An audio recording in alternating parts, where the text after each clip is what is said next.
Hi guys, this is Captain Stevo, and now I'd like to talk about my first impressions with The Evil Within. This is not a review, this is just my first few hours of gameplay that I would be talking about, and see if you guys should buy the game or not, if you guys haven't.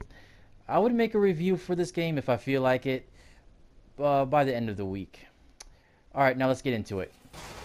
First and foremost, before I started playing this game, I would think that I would have this type of Resident Evil survival horror feel to it, which I did not experience at all. It's a survival horror, but I don't see it as like a Resident Evil type of game. The reason why I compare this game to Resident Evil, and pretty much everyone else's as well, is because the director of The Evil Within is the same director of the very first Resident Evil game back in 1996, which is incredible. As you can see in the gameplay right here, it has the same elements as Resident Evil 4. Basically, you know, the scariness, the spookiness. And that's pretty much the similarity between the two games. Alright, now let's talk about the gameplay.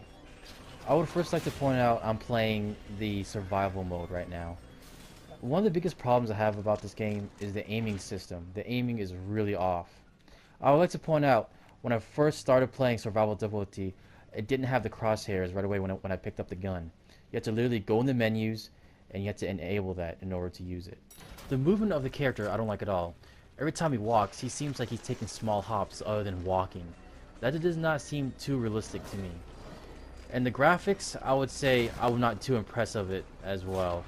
It looks pretty much like last gen, even on the PS4 console. It's more like a Xbox 360 PS3 graphics on the PS4, what I've noticed so far.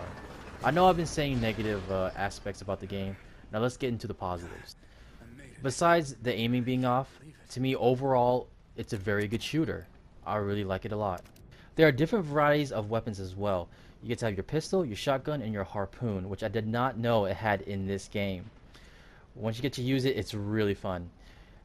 And also, to point out, is that there's no regenerative health. There is health that you had to find, which I believe is really competitive. Us as gamers, we're really spoiled when it comes to regenerative health in modern games nowadays. Now, I would like to talk about the story. To me, it's really vague so far. But hopefully, I'm expecting it by the very end of the game. Hopefully, we have a huge, you know, like big ending. And I bet you anything, there will be a sequel bait as well. Alright guys, that's my review on The Evil Within. If you want to see a review from me, please comment down below, and I'll holler at you guys later.